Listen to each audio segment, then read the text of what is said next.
Kita mau belajar firman Tuhan, hari ini mau berbicara nubuat perang di Timur Tengah. Mari kita berdoa sebelum belajar firman Tuhan. Bapa di sorga, kami akan belajar firman-Mu, urapi hamba-Mu yang lemah, hina, dan terbatas ini. Jadikan dia saluran berkat buat kami, dan beri dia kemampuan menjelaskan firman-Mu. Dan tolong kami juga boleh mengerti Roh Kudus, Engkau yang mencelikkan mata rohani kami, menjelaskan firman Tuhan ke dalam pergumulan kami masing-masing, pengertian kami, hati dan pikiran kami dijadikan seperti tanah yang subur, agar firman itu hidup, boleh bertumbuh, berbuah, berlipat-lipat ganda. Nama Tuhan dimuliakan. Kami berdoa bersyukur dalam nama Tuhan Yesus, Juru Selamat kami yang hidup selama-lamanya. Amin. Saya baca suatu cerita. Ada seorang salesman Amerika diutus ke tanah Arab. Di sana dia harus mempromosikan produk baru, yaitu soft drink, produk dari Amerika. Sampai di sana dia tidak bisa bahasa Arab. Dia mengalami komunikasi yang tidak baik, lalu dia diberikan hikmat untuk mengkomunikasikan lewat gambar. Dia bilang sama bosnya, "Bos, saya tidak bisa bahasa, jadi saya hanya melukis poster. Poster pertama saya melukis orang yang sedang kehausan, kelelahan. Poster yang kedua saya lukis orang itu minum soft drink kita. Dan poster 3, lukisannya adalah orang itu jadi segar kembali." Bosnya bilang, "Itu bagus, itu pasti cocok dan kamu akan bisa menjajakan produk kita dengan baik." Tapi bos, ternyata itu gagal. Aku bingung, tak kenapa gak ada satupun yang beli. Lalu selidik punya selidik, dia katakan ternyata saya bukan saja tidak bisa bahasa Arab, saya juga baru ketahuan orang Arab baca dari kanan dan lihat dari kanan. Jadi yang tadinya segar minum soft drink kita jadi lelah, jelas gak ada yang beli.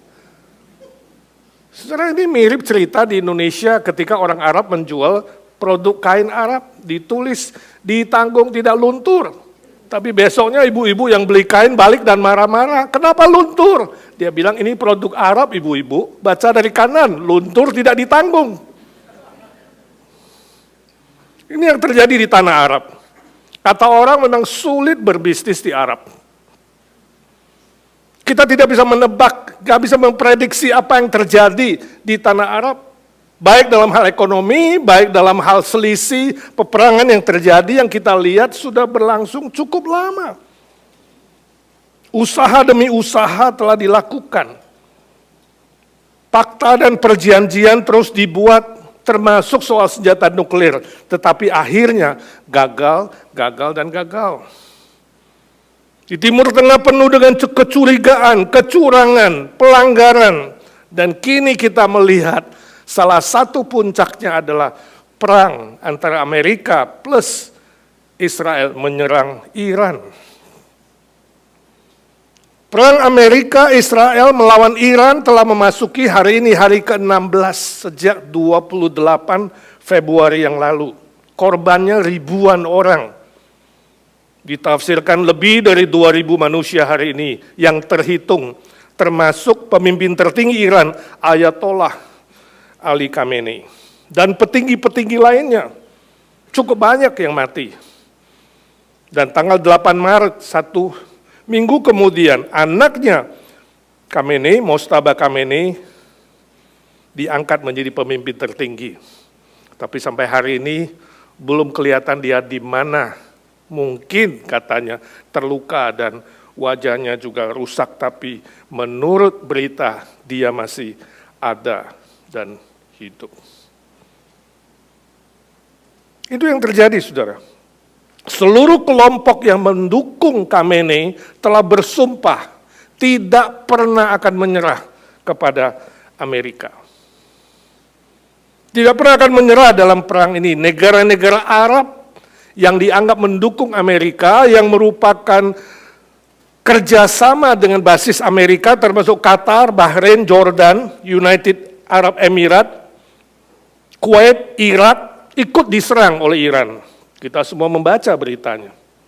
Bukan saja menyerang militer base, tapi juga ke wilayah-wilayah rakyat sipil, rumah sakit, sekolah, dan lain sebagainya tanpa pilih lokasi. Gak ada seorang pun yang tahu kapan akan berakhir. Kedua belah pihak nampaknya tidak ada kesepakatan sampai hari ini untuk gencatan senjata. Ada seorang bertanya kepada saya, Pak, menurut Bapak kapan berakhir? Apakah perang ini akan lama atau cepat berakhir? Saya bilang saya tidak tahu. Dan kita tidak dapat menebaknya, ini sulit. Lama atau cepat itu sangat-sangat relatif. Kalau kita mau dengar dari Donald Trump, dia bilang paling lama 2 bulan. Paling lama ini baru minggu ketiga, sudah mulai kelelahan dan kewalahan. Dari sudut bisnis dan ekonomi, makin lama makin rugi. Makin lama ekonomi Amerika akan makin merosot. Juga Israel, bahkan dunia-dunia sekitarnya, negara sekitarnya, bahkan seluruh dunia akan kena dampaknya. Sangat-sangat parah. Bayangkan menurut laporan Departemen Pertahanan, biaya perang 1 hari itu adalah $1,9 billion. 1 hari. Kalau 2 bulan itu 114 billion. Kalau benar 2 bulan, saudara, biaya ini lebih besar dari APBN negara Indonesia 1 tahun. Sangat-sangat besar, sangat-sangat gila dan menyeramkan. Harga minyak bumi akan naik melangit, pasti akan pengaruh ke semua bidang karena transportasi naik. Harga semua barang termasuk makanan pokok juga akan naik. Korban bukan saja manusia mati, belum lagi yang terluka, yang korban pengungsi, yang sakit, bangunan hancur, perumahan hancur, harta benda habis, dan akibat kejiwaan sangat-sangat parah. Benar-benar kasihan. Kalau Khamenei tambah gila, saudara, kita tidak tahu apa yang terjadi. Kini dia sudah menyerang negara-negara Arab dan sekitarnya, sembarangan menembakkan misilnya ke penduduk sipil. Saya tidak tahu apakah China betul-betul mensupport dia dengan teknologi dan juga kelak akan memberi senjata. Dia akan tambah gila. Kalau dia juga hancurkan sumber air minum di dunia Arab, ini yang berbahaya. Maka gurun pasir Arab gak bisa dihuni manusia lagi. Manusia akan kekurangan air minum dan berbahaya bagi korban. Wilayah Timur Tengah akan menjadi tempat yang tidak layak dihuni, sangat-sangat berbahaya. Pilihan yang sangat sulit bukan, saudaraku, apakah Amerika harus mundur dari perang ini dan mengakui pemerintahan Khamenei, pemimpin tertinggi yang baru, yang berambisi tetap bermusuhan dengan Amerika setelah 47 tahun, dan akan membasmi Israel dari peta dunia. Dapat dipastikan bahwa Khamenei akan meneruskan program senjata nuklir, dan tidak mustahil dia akan membalas dendam, bisa-bisa memicu perang dunia ketiga kalau China dan Rusia mensupportnya. Atau Amerika akan berjuang terus untuk menjatuhkan pemerintahan Khamenei dan membantu Iran untuk membentuk pemerintahan demokrasi. Permisi tanya, kalau saudara adalah Donald Trump, apa pilihanmu?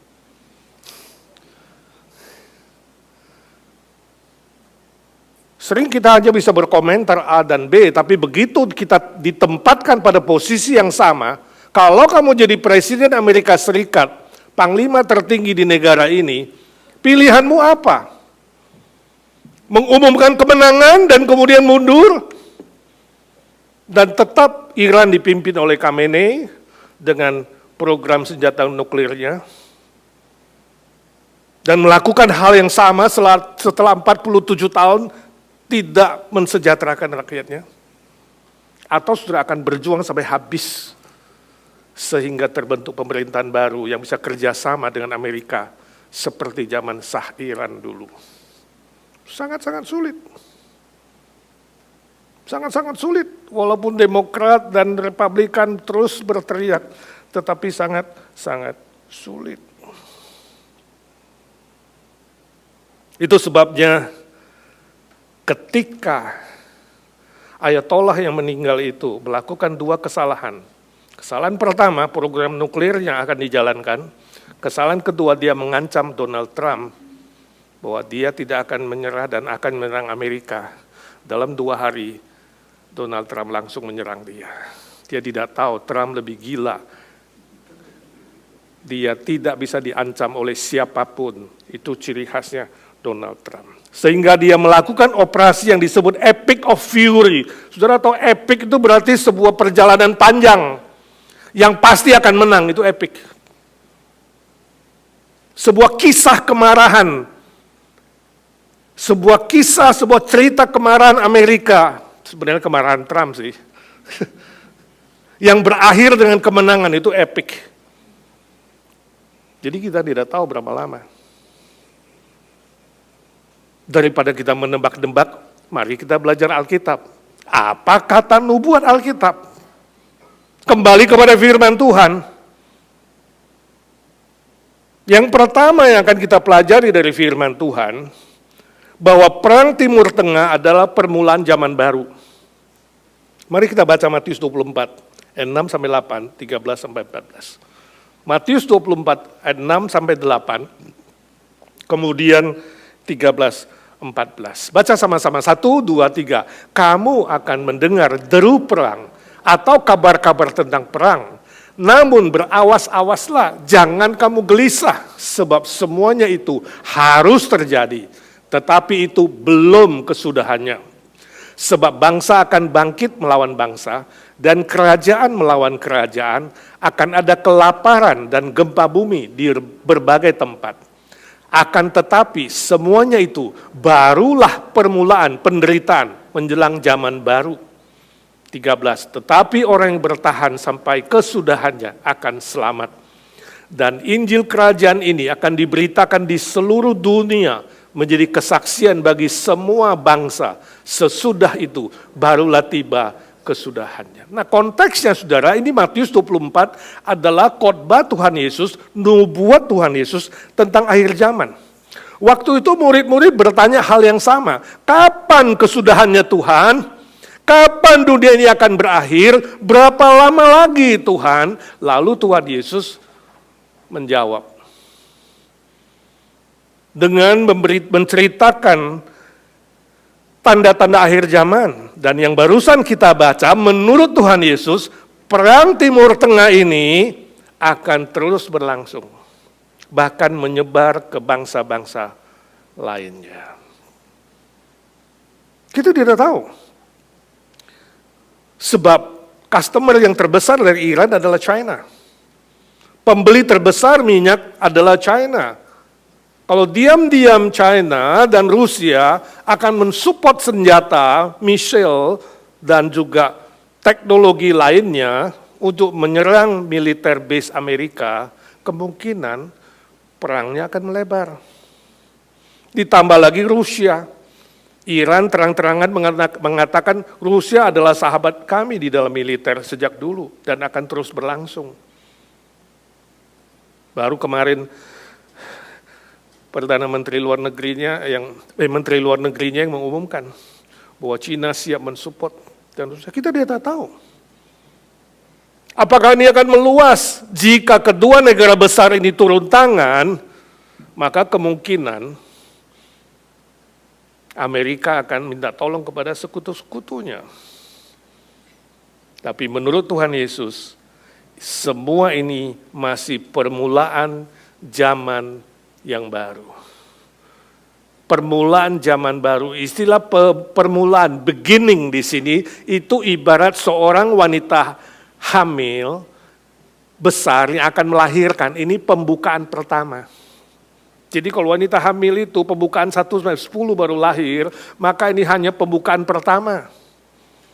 Artinya perang dan deru perang akan terus bertambah. Penderitaan dan kesusahan di muka bumi ini akan terus bertambah. Kelaparan, gempa bumi, ya, pengungsian, sakit penyakit, dan lain sebagainya akan terus bertambah. Rasa sakit ini, penderitaan ini. Sampai klimaksnya 10 itu adalah apa? Perang Harmagedon. Perang yang terakhir, kemungkinan perang dunia ketiga. Itu sakit yang klimaks. Great Tribulation, penderitaan yang terbesar, yang kata Yesus sebelumnya belum pernah terjadi, dan sesudahnya tidak pernah akan terjadi, saking besarnya. Ibarat wanita hamil yang siap melahirkan bayinya. Gak ada yang tahu berapa lama. Yang pasti, perang dan deru perang akan terus bertambah menuju kepada klimaks, yaitu perang yang terakhir. Dan sesudah Injil Tuhan juga disebarkan di seluruh suku bangsa di dunia ini, Yesus datang kedua kali. Setelah penderitaan besar itu, Yesus akan datang dan dimulai zaman yang baru. Zaman di mana langit dan bumi yang lama ini akan binasa, kata Petrus, akan dibakar habis oleh api, dan itulah neraka yang selama-lamanya terbakar. Dan Tuhan akan menurunkan langit dan bumi yang baru, itulah kerajaan sorga yang kekal dan abadi selama-lamanya. Kita sebagai orang percaya bersyukur sebab kita sudah menerima Tuhan Yesus sebagai Raja segala Raja, Juru Selamat kita. Zaman baru, kerajaan sorga itu sudah mendapat status yang pasti. Statusnya sudah, realitanya kita sedang menunggu zaman baru. Tapi secara status sudah dapat karena orang percaya.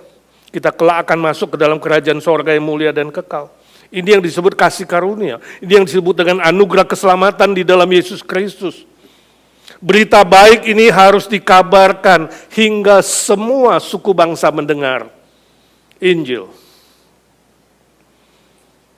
Baru Yesus datang. Dan siapa yang bertahan setia sampai akhir akan diselamatkan 13 dan 14.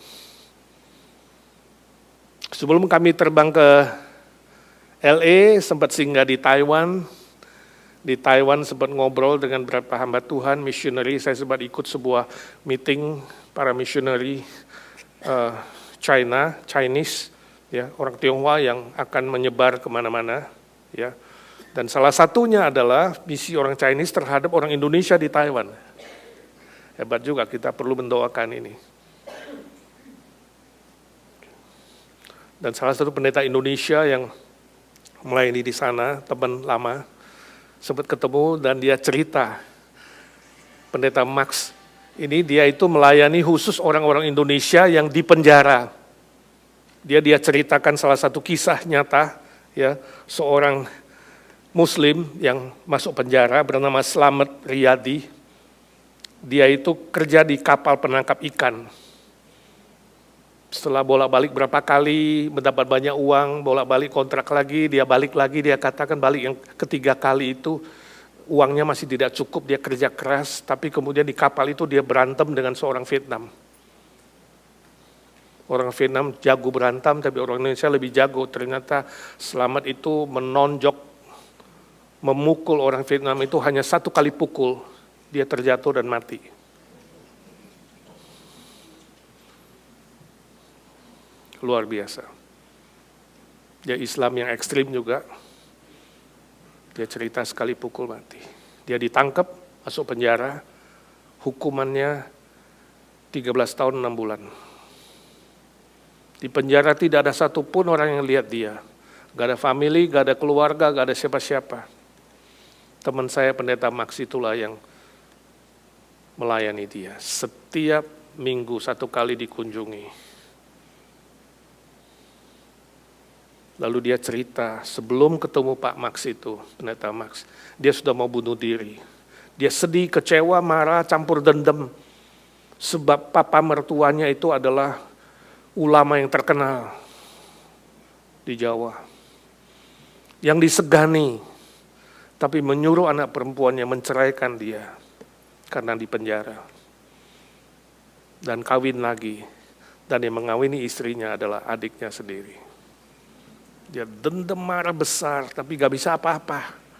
Dia mau bunuh diri, waktu itulah ketemu pendeta Max yang melayani dia. Dalam hatinya, oh ternyata di dunia masih ada orang yang mengasihi saya, peduli terhadap saya. Setelah dikunjungi rutin, didoakan rutin berapa kali, pendeta Max kasih dia Alkitab. Dia katakan dalam hati saya mau menolak, sebab sejak kecil saya diajarkan Alkitab sudah dipalsukan, itu haram, orang Islam gak boleh pegang, apalagi baca. Tapi karena tidak ada yang lebih baik dari pendeta Max yang melayani dia, dia terima juga, tapi tidak berani baca, taruh di bawah bantal. Sampai lama, suatu hari dia mimpi buruk, ada 2 makhluk besar menyerang dia, tarik kiri dan kanan. Gak bisa tidur tiap malam. Waktu itulah dia ingat Alkitabnya. Dia mulai membaca. Dan malam itu muncul bayangan putih. Sinar yang terang, dia bilang. Dan melenyapkan 2 makhluk itu. Dan dia bisa tidur nyenyak. Mulai besoknya dia baca lagi 1 pasal. Mulai dari Kejadian. Sampai seluruh Alkitab dibacanya. Setiap malam tidur dengan nyenyak, tidur dengan damai.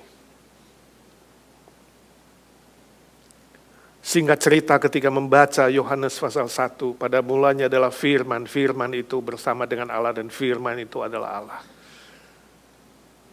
Tuhan mencelikkan mata rohaninya. Dia terima Yesus Kristus.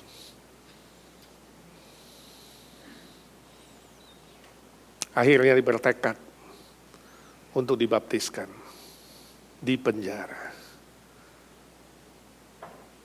Ketika dibaptis itulah baru muncul salah satu anggota partai dari Indonesia, dari Kadin, di penjara. Marah besar. Kenapa pindah agama? Ini terjadi, saudara. Sang pendeta juga tanda kutip terancam. Tapi dengan berani Selamat Riyadi mengatakan, selama 13 tahun saya di penjara, tidak ada satu orang yang melihat saya. Hanya pendeta ini. Dan hati saya damai, tenang. Saya umumkan kepada dunia. Saya percaya kepada Kristus Yesus sebagai juru selamatku dan Tuhanku.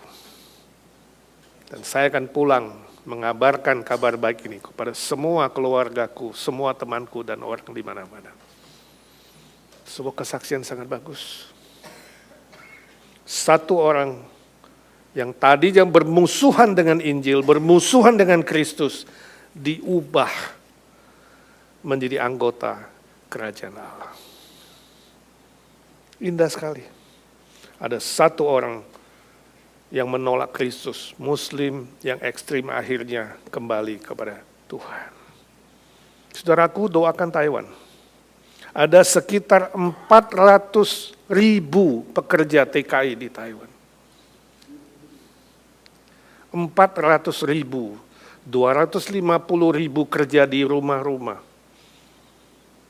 Sebagai nurse, sebagai pembantu, penjaga orang tua. 70.000 itu adalah nelayan, penangkap ikan. Sisanya pekerja pabrik.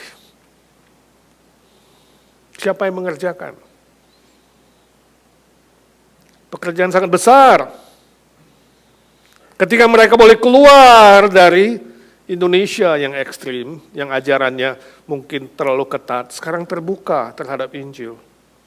Kita bersyukur gereja-gereja Chinese di Taiwan, saya ikut prayer meeting mereka, berdoa bersama untuk Indonesia. 400.000 pekerja TKI. Sekarang terbuka terhadap Injil. Belum lagi Hong Kong, kalau kita mau melihat Hong Kong juga sama, 300.000, mungkin 350.000. Sangat besar dibandingkan dengan Amerika.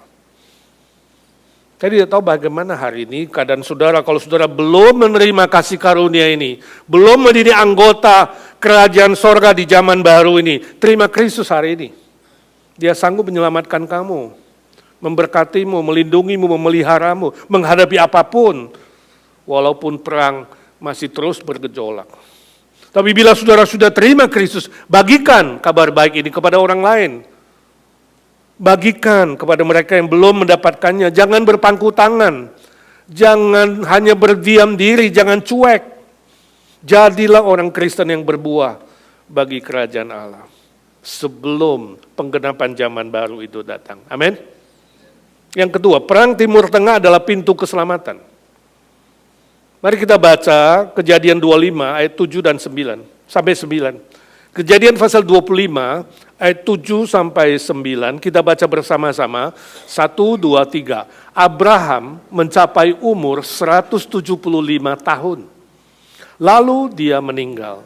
Dia mati pada waktu telah putih rambutnya, tua dan suntuk umur, maka dia dikumpulkan kepada kaum leluhurnya. Dan anak-anaknya Ishak dan Ismail menguburkan dia dalam gua Makpela di padang Efron bin Zohar, orang Het itu, padang yang letaknya di sebelah timur Mamre. Saudara, ini konteksnya adalah Abraham yang setelah punya anak Ishak dari istri yang tadinya mandul, kira-kira 100 tahun, dia masih hidup panjang umur, tambah 75 tahun. 175 dan 175 itu dia masih kuat gagah, masih bisa punya istri lain, ada gundik-gundik, ada tambahan anak-anak. Abraham itu poligami. Jangan sudah bilang, oh enak ya perjanjian lama boleh poligami. Ini tentu Abraham, Bapak Abraham yang sudah salah kaprah tadinya, yang sebelum dapat Ishak dia telah meniduri pembantunya, orang Mesir, dan kemudian lahir Ismail, dan hari ini kita melihat kesalahan itu melahirkan dua dunia yang terus berantem, Israel dan Arab, Ishak dan Ismail. Anak-anak lain tidak disebut, tapi selama Abraham hidup, dia berhasil mempersatukan anak-anaknya. Ini kehebatan dia. Sehingga Bapak Abraham disebut dengan Bapak orang beriman. Walaupun dia banyak istri dan banyak anak-anak, bisa tinggal bersama dia. Hidup bersama 75 tahun. Oh, Ismail pernah diusir kan, saudara? Tapi kemudian balik, hidup bersama dia. Dia bisa mendidik dan membimbing mereka. Sampai dia mati. Perhatikan, ketika Abraham mati, Ishak dan Ismail sama-sama menguburkan dia. Ini dulu indahnya, kita harus baca Alkitab dengan lebih hati-hati. Ternyata kasih karunia Allah itu besar terhadap Abraham. Ketika Tuhan Allah mengikat perjanjian di Kejadian 12 akan menyelamatkan seluruh keluarga keturunan Abraham. Setiap orang yang menerima Kristus dalam perjanjian baru, Yesus sebut dengan apa? Mereka pun adalah anak-anak Abraham. Bapak orang beriman. Bersama-sama. Isa dan Ismail tidak ribut, gak sebut mereka berantem, berkelahi, ya, atau saling berubatan harta tidak dicatat, tapi bersama-sama menguburkan sang ayah di Efron bin Zohar, hari ini Hebron. Ya. Hebron itu letaknya di perbatasan dekat mana? West Bank hari ini. Masih jadi rebutan antara Israel dan Palestina. Hanya sepotong tanah. Karena ini apa? Ini bapak orang beriman, bapak kita juga, sebenarnya bapaknya sama. Dengan alasan bapak kita kemudian rebutan tanah, itu yang terjadi. Tapi ayat ini memberitahukan kepada kita bahwa kelak keturunan Ishak dan Ismail akan menerima kasih karunia Tuhan. Ini loh indahnya. Bahwa Allah kita telah membuka kasih karunia-Nya di dalam Yesus Kristus kepada semua umat yang ada di Timur Tengah dan seluruh dunia sebenarnya. Tuhan mengasihi seluruh dunia. Jadi saudara jangan melihat, wah hanya Israel ini pilihan yang akan diselamatkan, sedangkan dunia Arab itu pantas dibinasakan, dibuang semua keturunan Ismail. Oh tidak. Sampai hari ini Tuhan Allah masih menunggu semua suku bangsa datang kepadanya. Ini tanda bahwa keduanya, Ishak dan Ismail, dikasih oleh Abraham, dididik dengan iman Abraham, bahwa mereka sedang menantikan seorang Mesias, Juru Selamat, yaitu Yesus Kristus. Ini Injil masa depan. Abraham mengajarkan anak-anaknya melihat Injil masa depan. Sekarang Israel dan Arab melihat Injil yang sudah terjadi, Yesus Kristus sudah datang, tapi masih menolak. Dengan kata lain, saudaraku, bila hari ini keturunan Ishak yaitu Israel dan keturunan Ismail yaitu Arab dan non-Israel, termasuk Iran, mau rendah hati dan saling mengakui persaudaraan ini, saling menerima persaudaraan ini, dan mau beriman seperti Bapak Abraham, yang menunggu kedatangan Mesias, yaitu Yesus Kristus, mereka pun akan diselamatkan. Injil masa depan.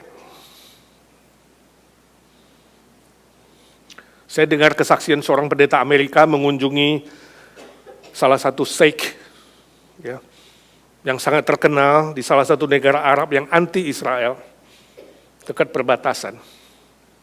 Karena dia diundang untuk bicara dan ngobrol, membicarakan masa depan negara itu. Ketika sang pendeta bertanya, kira-kira menurut kamu, Sheikh, ya, seorang ahli yang sangat dihormati, seorang ulama yang sangat dihormati, pemimpin yang dihormati, bagaimana masa depan Arab itu? Negara Arab, dia bilang, saya tidak tahu. Tapi sangat mengerikan. Sangat mengerikan kalau kita tidak bisa menebak dunia Arab dan musuh-musuh yang ada di sekitar kita, karena semuanya saling curiga satu dengan lainnya.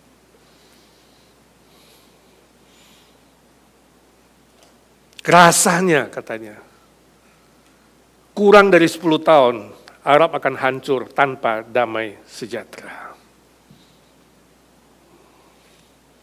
Menurut kamu gimana Pak Pendeta? Apakah kami punya sebuah penglihatan buat kita?